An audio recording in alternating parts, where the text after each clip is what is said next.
Yo, what's up? It's your boy Currency 365. Hope you guys are doing well. Legends never die. They stay in our hearts. If you want to support us, click the like button, subscribe to the channel, and also you can come down here and hit the join button under the video or in our channel section. And you can also join our Patreon, patreon.com/currency365.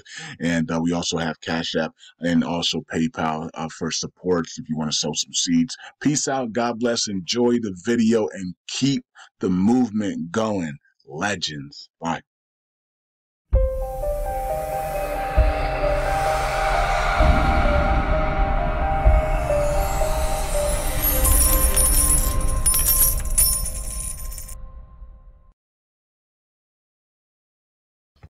All right. Welcome back to Currency 365, and hope you guys are doing well. LUNC community, USTC community, the repay community, that is. Wow, the markets are flushing today again, right? So no surprise because many people said Bitcoin could come down to that 58,000 to 62,000 range. And that's where we are right now. So Bitcoin 62,000, 63,000 for Bitcoin. So we did flush that area. And, okay. So Bitcoin did flush down and, to where people thought it was going to flush down to. And now we'll see if people either start buying or they let it come down a little bit more. So before it's time to start buying and buying and buying. So, okay, so I'm ready to go long on Bitcoin if it's ready to go, right? So if Bitcoin is finally flushed out and we hit our marks, then I'm gonna start going long on on Margex, and we're gonna do some longs, and but I'm not gonna do it until Bitcoin's ready to go, right? If Bitcoin gives us the signals that the bottom is in and that it stopped going down, then I can go long and on Margex. I'll do 100x leverages on Margex and go long and play Bitcoin to the long side, right? So, but that's not yet until Bitcoin gives us the sign that it is done flushing, right? So, okay, so LUNC also flushed and it also break through the 13 area that we said we must hold, right? So now what we can break through the 13 area, which is fine.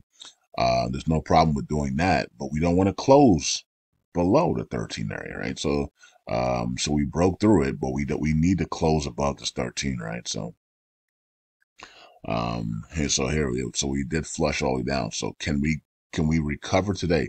Today might be an interesting day. We flush down. We hit the bottom prices of the flush down, right? The areas that everybody said we were going to hit, that 58,000 to 62,000 range, and then everybody steps in this afternoon maybe and then starts buying. All the bots go long, and then all of a sudden, Terra Luna Classic and everything is back up to 5, breaking out again, back up over 13, and then we start to take off again, right? That's what usually happens, right? Once you find the bottom, it becomes support, and then the bots go long, right? And then they start taking, and everybody comes in, and then things take off again, and then within 7 to 10 days, you're at new all-time highs, and you're like, yeah, I forgot about when we flushed there, right? So sometimes these flushes allow you to get to new highs, right? So because they set new floors. So things, it is what it is. So things are not looking bad because many people expected this to happen. so when everybody's expecting this to happen, and we're expecting the ABC correction from the big run up we had, and this, when we just got our C correction today, right? We had a B correction over the weekend. We had a nice little bounce, right, on Sunday and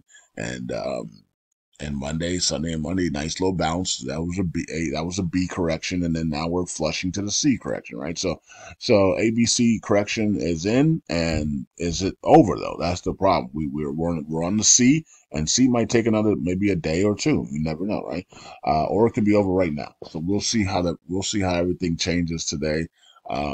We might flush one more time here, down into the 60,000 area maybe, and then we're ready to go. I'm gonna go long on Margex here, and I'm not gonna bet at all because there's no need to do that anymore. My account is at all time highs right now, and I don't want to lose my entire account for stupidity. So I'll be doing 50. I'll be doing 5,000 at a time on the 100x leverage, 5,000 plays at a time. So $5,000 plays at a time. And of course, that means I'm only risking $50, right? So I'll be risking $50 at a time. I think that's fair. That's a good value there.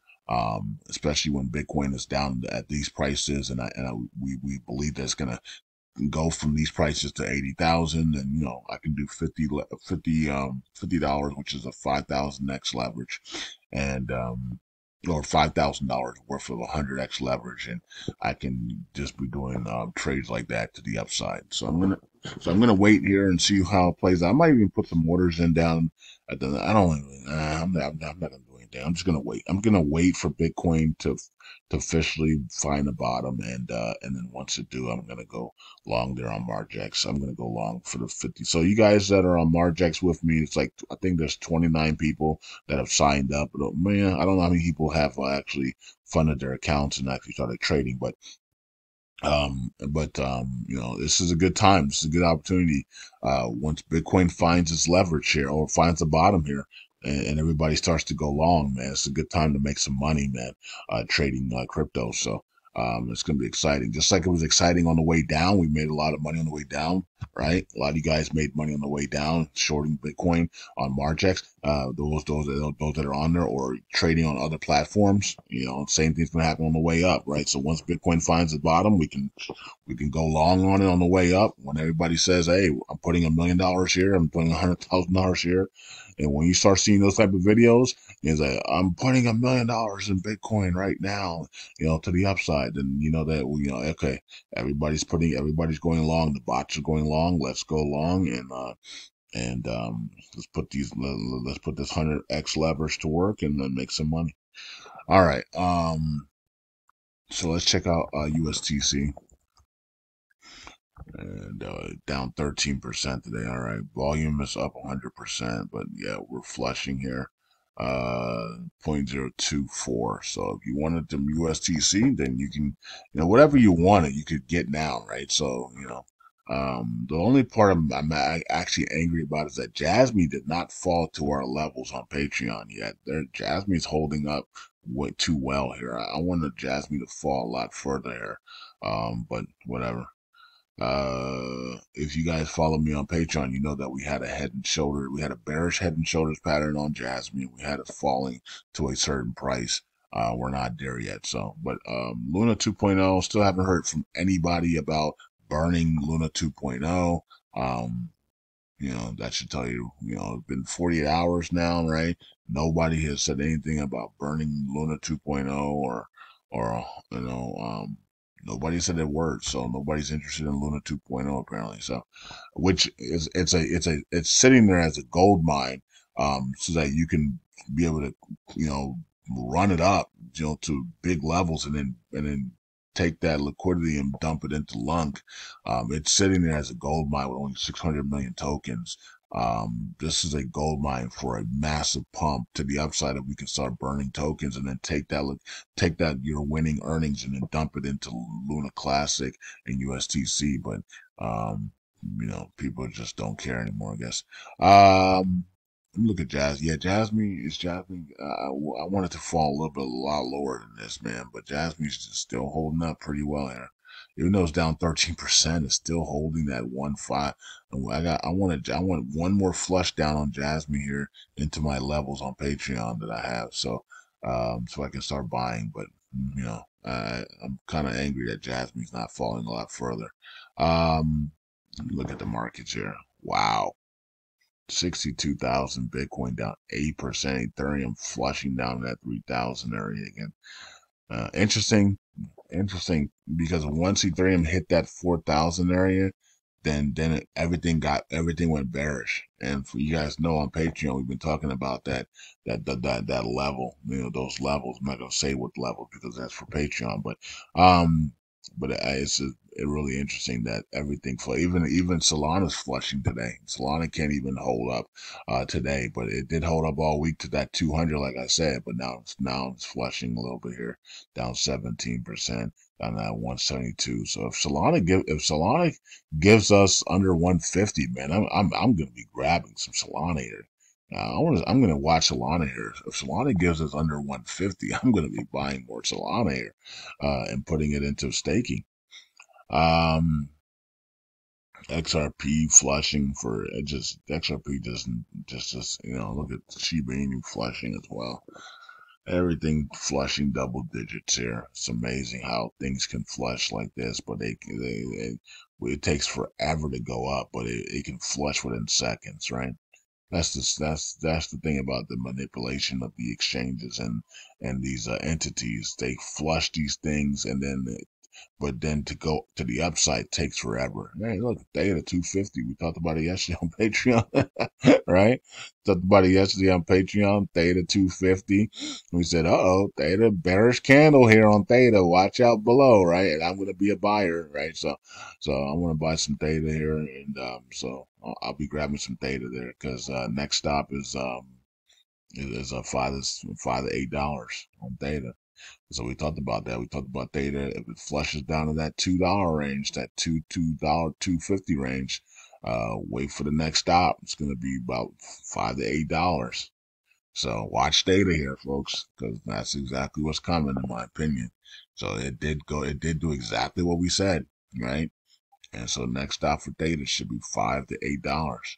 All right. I love it because I love this flush out because it allows these tokens to reset themselves and then start another Elliott wave pattern, right? So you get the ABC corrections, and then you get the zigzag for a couple of days, and then boom, you start another Elliott wave pattern to the upside, and so the next Elliott wave pattern should take these to take these tokens up even higher, bigger. We should have a bigger move than we had these last ones, and it should be a lot quicker, right? So we were expecting a parabolic quick move ABC, a 1, 2, 3, 4, 5 upwards, and a faster move than we did in February and March, right? So we want to see a faster move to the upside. If we can get another Elliott wave, nothing's guaranteed though. I mean, just because we're dumping here and we're doing an ABC correction doesn't mean we're guaranteed for another Elliott wave.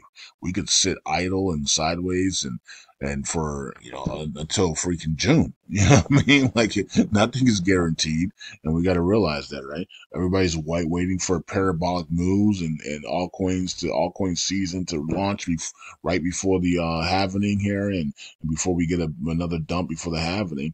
That doesn't mean that's going to happen though. Even though we expect parabolic moves here once this ABC correction is over, we expect the markets to explode back to the upside and give us some big gains here in altcoins. Maybe another 5, 10, 15, 30x on these altcoins and Bitcoin 80,000. Doesn't mean it's going to happen. Okay. So nothing is guaranteed. And we have to realize that. So same thing for LUNC and USTC and Luna 2.0. But look, take advantage of it. Take advantage of the low prices on LUNC if you want to stake, especially when staking is under $1 trillion now, right? So your staking rewards are a lot higher right now. So take advantage of LUNC staking with the Bernal Validator. Go up there, sign up to the Bernal Validator, stake with the Bernal Validator, and let's get it going, man. We wanted. The goal is to get that validator into top 20 in April. So take advantage of it. Take advantage of the low prices and power up your staking with the Bernal Validator. All right, 50 million in burns today and 21,000 in burns today, and staking is at 14.2. So we're not going down anymore. Let's see. March 18th was yesterday 14.9. Today we're 14.2. So we added some there. So that's what we should see when I hit stats. It should say added. Yep, 1.2 billion was added. So we're back to 14.2. All right, we're still way under that 1 trillion. So Terra Casino up burned 1 million tokens. DF LUNC 730.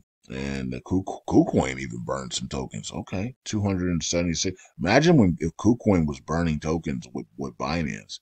Wow, that would be incredible. Stakebin just added 13 billion delegations. Wow. Mint cash, 90,000 was burned. Nice. They're holding everything up for us, man. Mint cash is doing the thing. All right. And then who's lost? Eugene? I don't know. Ugani? I don't know. I don't know the name on there. But 13 billion was lost on that one. Wow.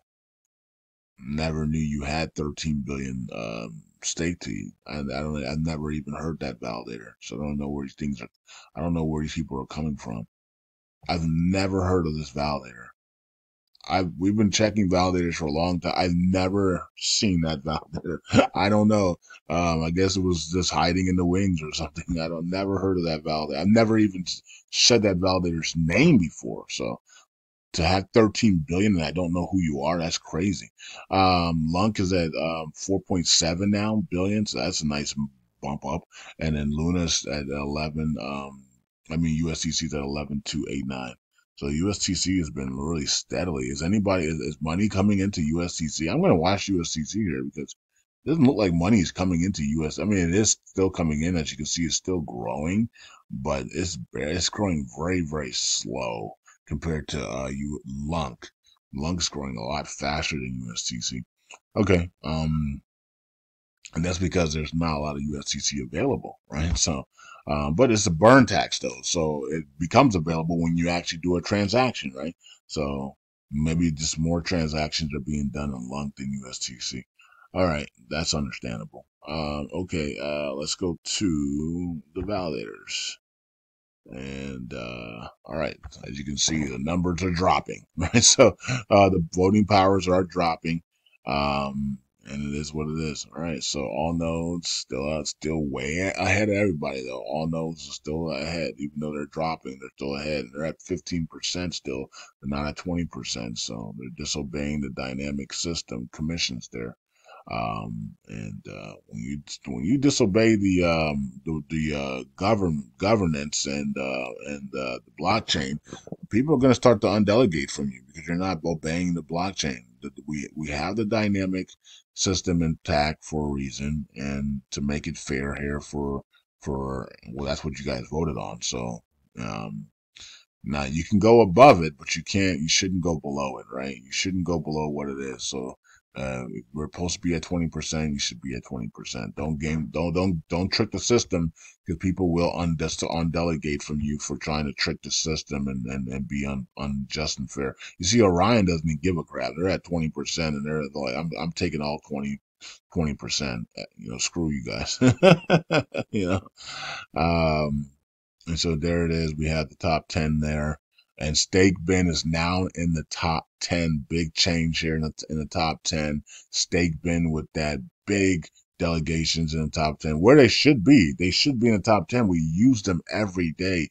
And they give us all the numbers and everything like that, right? We use Stake Bin every day. So they should be in the top 10. They should be in the top 5 because we use them every single day. We use StakeBin to get the validator information, the community pool information, and all the stats on the blockchain. The only stats that they refuse to put on here is the staking rewards percentage, right? What is the LUNC staking reward percentages and what is the USTC staking reward percentage? They don't provide that information. They only provide the ratio of staking on the blockchain, which is at 14 something percent right now of all staked tokens on the blockchain is staked. But they don't provide what is the percentage of staking rewards for the LUNC and USTC. LUNC Dash used to have that information, but LUNC Dash doesn't even have that information, and we requested that information on LUNC Dash and StakeBin for months now, right? And we haven't got it. So for some reason, StakeBin does not want to provide the staking reward percentages for LUNC and USD. I don't know why. I don't know why that's so hard of information to get. You can actually get it through All Nodes. All Nodes has it. So I don't know why they won't post that information, and LUNC Dash won't post it either, even though they used to post it on the old LUNC Dash site. So a lot of us don't even know what the percentage is of LUNC on staking rewards and USDC staking rewards. But All Nodes does provide that information, so you can go to All Nodes and check that out. But I wish Stakeman would provide it or LUNC-Dash, but they don't. All right, so Jesus the Lord Validator 2 is at 19, heading up towards that top 10, right? So it will be in the top 10. And unfortunately for the people staking, that means that your commissions will be back to 6 to 9%. And then we're going to hear them complain again about hey, Christopher, you have 2 validators in the top 10 and your commissions are at 6 to 9%. We need a cheaper validator. I have an idea. Jesus Lord 3. Yay! That'd be so funny. All right. So, yeah, that's going to be interesting to see what happens. I am really interested in seeing how that plays out. That's going to be crazy. All right. So, I wonder if when Christopher's Jesus Lord 2 is in the top 10, is that going to be the perfect time to try to pass the 1.5% burn tax? I think that's probably when they're going to put that burn tax back up, and maybe he'll pass this time. So now he has 2 validators in the top 10. All right, but like I said before, once he gets into the top 10, once he has those 2 validators in the top 10, you might see the validators try to take him down, right? So, what I mean, they're gonna be like, hey, you can't do that. It's not fair. Blah, blah, blah. They're gonna try to implement some rules or whatever, or try to take him down. So because now he has 2 validators in the top 10. Now that's gonna be interesting. Well, I guess when we get there, we'll get there, and we should be getting there soon, right? So he's gonna have 2 validators in the top 10. We'll see how that plays out. We'll see if it benefits him or it brings the downfall, right? So we'll see how that plays out. Anyways, peace out. There's no governance here, and the KYC is still there for deposits. Okay, that's it. Peace out. God bless. See you guys next video. Waiting for the Bitcoin to find its bottom and then go long, right? And go long with 100x leverage on MarchX there. That's going to be a fun time. Peace out. God bless. See you guys next video. Bye.